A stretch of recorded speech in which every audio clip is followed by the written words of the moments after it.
Olá, hoje a gente vai mergulhar num tema que, assim, parece estar em todo lugar, mas que talvez a gente pense pouco sobre o que ele realmente significa: virtude. Uma palavra até meio antiga, né? Pois é, parece empoeirada, mas a gente lida com isso todo dia.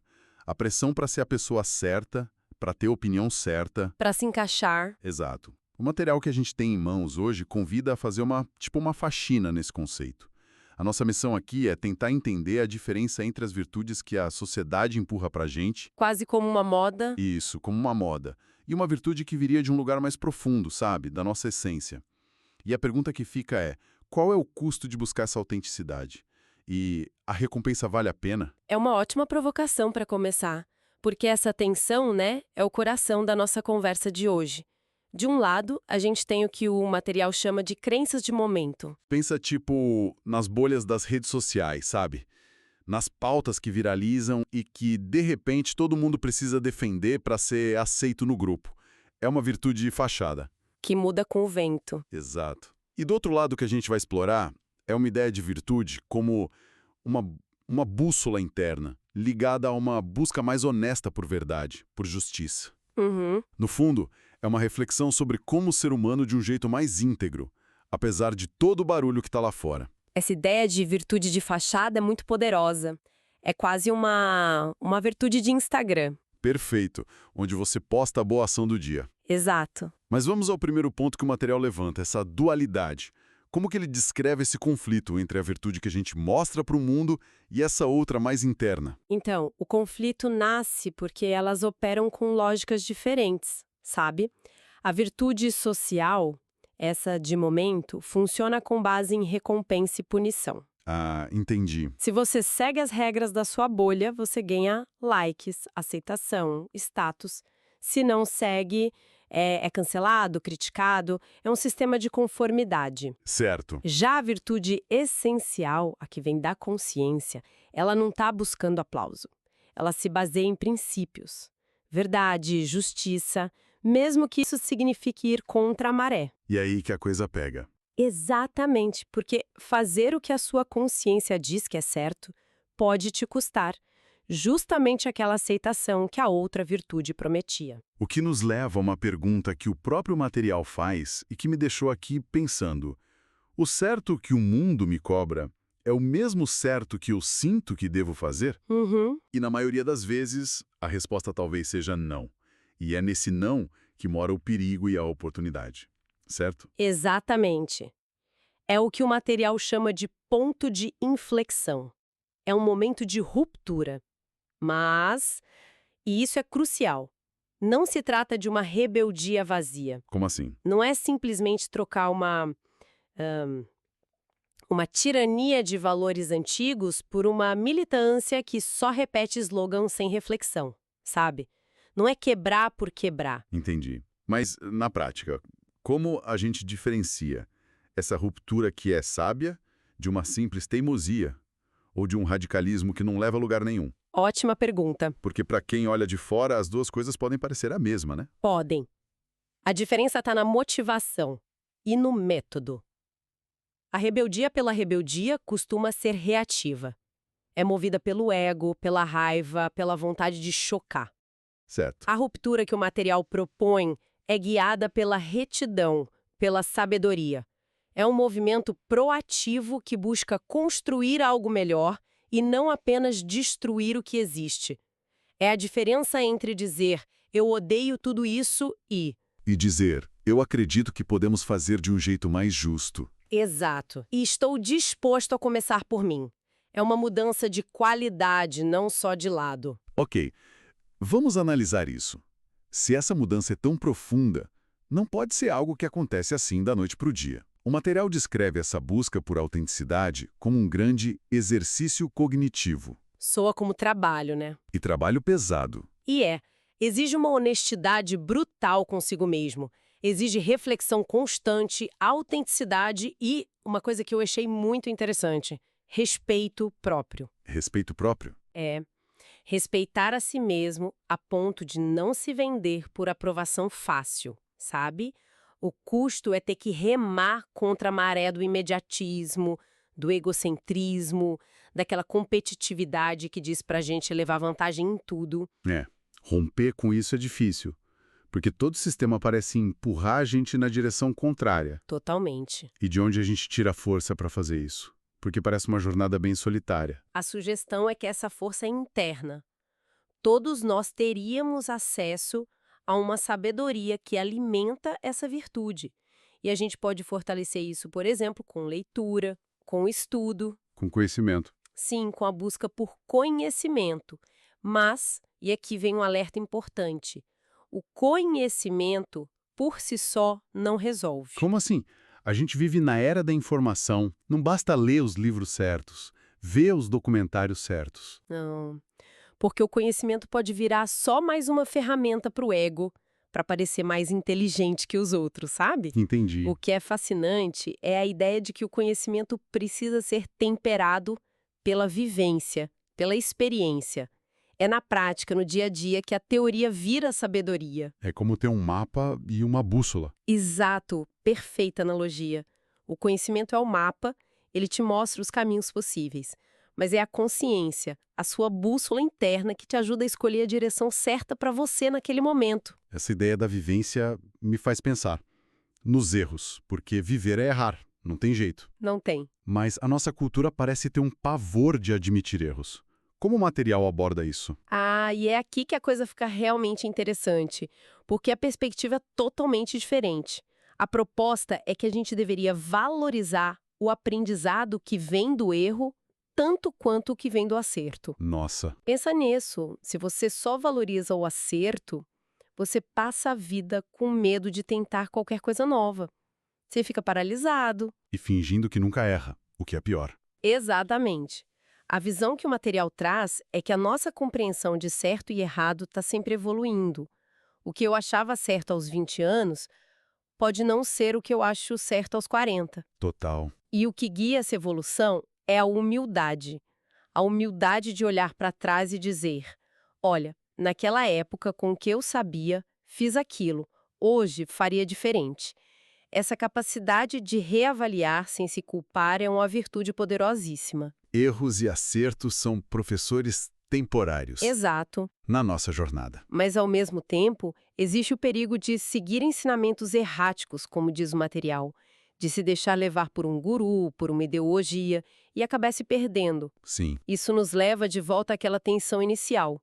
Sigo a minha bússola ou o mapa que estão me dando? E para ajudar a gente a pensar nisso, o material joga na nossa cara uma série de perguntas. muito provocadoras. Por exemplo, Por exemplo, o que acontece com as virtudes quando a nossa capacidade de fazer mais e melhor vira só uma arma para competir, para esmagar o outro no trabalho? a produtividade vira um fim em si mesma. Pois é, ou outra pergunta que me marcou.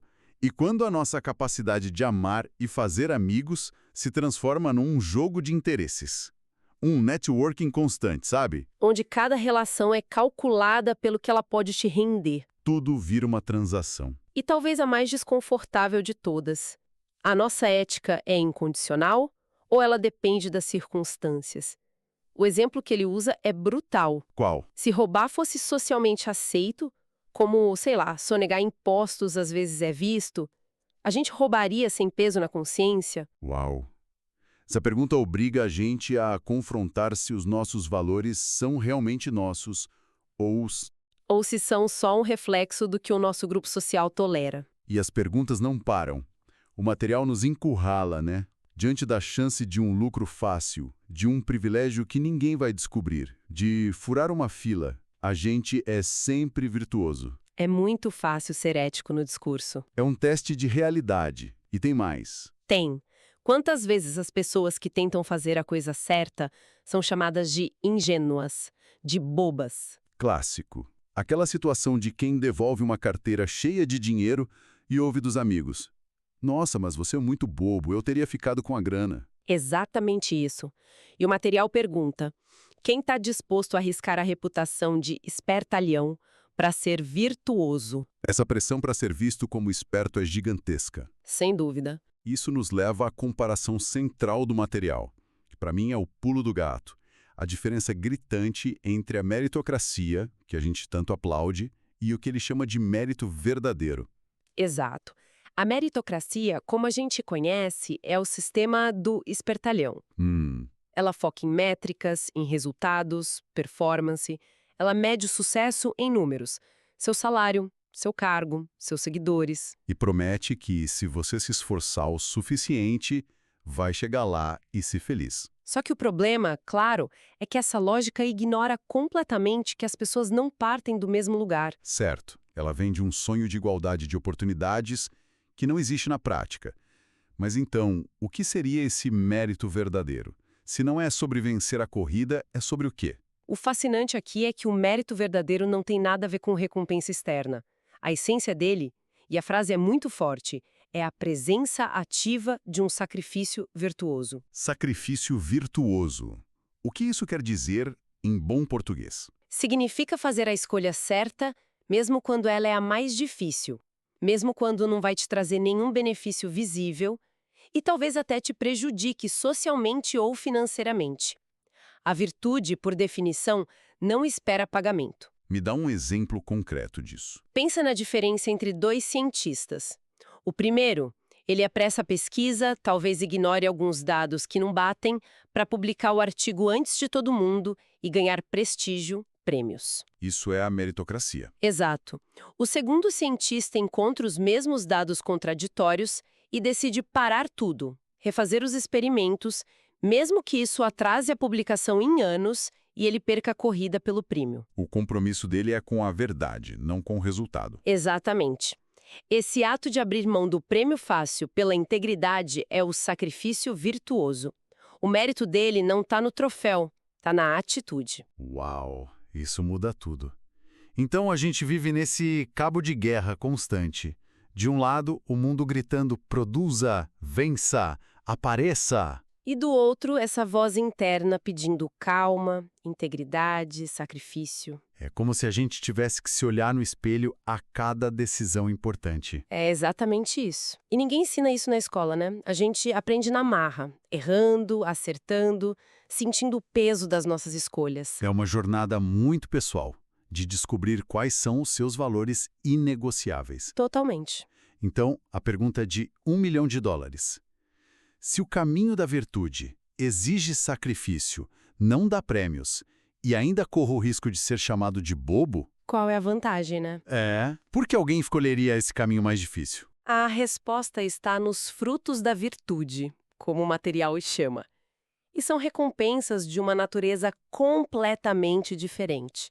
A primeira, e talvez a mais importante, é que ela preenche o vazio existencial. A meritocracia promete preencher esse vazio com um carro novo, uma promoção. Mas a gente sabe que essa alegria é passageira. A virtude te dá um senso de propósito, um porquê que não depende do seu cargo ou do seu saldo bancário. É uma satisfação muito mais profunda. E duradoura. E quais seriam os outros frutos? Outro ponto é que o mérito que vem desse sacrifício é algo que ninguém pode tirar de você. Dinheiro, status, posses.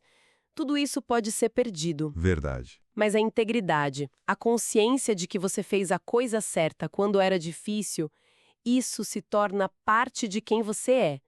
É um patrimônio interno. Gostei da ideia de patrimônio interno. Tem também a ideia de legado, né? Não um legado de deixar uma fortuna, mas de deixar um exemplo. E o fato de que a virtude anda de mãos dadas com a sabedoria. E um ponto que eu acho muito reconfortante no nosso mundo acelerado. Qual? A virtude não tem pressa. Ela é um processo, uma maratona, não uma corrida de 100 metros. Sim, e o mais importante, eu acho. Que é? Ser virtuoso não é ser perfeito. Isso é libertador. Totalmente. Ninguém é virtuoso o tempo todo. Em todas as áreas da vida, somos falhos. A jornada exige resiliência, exige se levantar depois de cada tombo e tentar de novo. A beleza da coisa é que, apesar de ser difícil, é um caminho acessível a qualquer um. Não é um clube exclusivo para santos. É pra gente comum. Pra gente comum, tentando fazer o melhor que pode. Ok, então só para amarrar as ideias, o que essa nossa análise nos mostra é que existe uma virtude que vai muito além das aparências. Que é essa busca por uma bússola interna de verdade e justiça. E essa busca, inevitavelmente vai bater de frente com as pressões da sociedade. Exato. E para seguir essa busca, é preciso uma ruptura consciente com o piloto automático do imediatismo e do egocentrismo. Um caminho que, sim, exige sacrifício e coragem. Exige. Mas a recompensa não é um troféu, e sim um mérito que vem de dentro, que dá sentido à vida e que constrói algo que o dinheiro não compra. O mérito que está no processo, não no destino final. E essa ideia final do material é a mais transformadora de todas. A de que a verdadeira compensação entre os nossos erros e acertos é o próprio aprendizado. O prêmio é a jornada. E isso levanta uma última questão, um pensamento para quem nos ouve levar para a semana. Manda.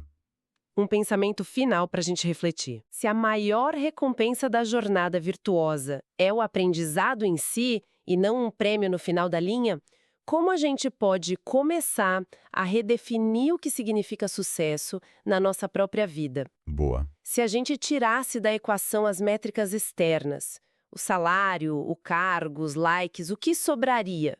O que seria uma vida de sucesso se o foco estivesse no nosso crescimento interno e na coragem de seguir a nossa própria bússola?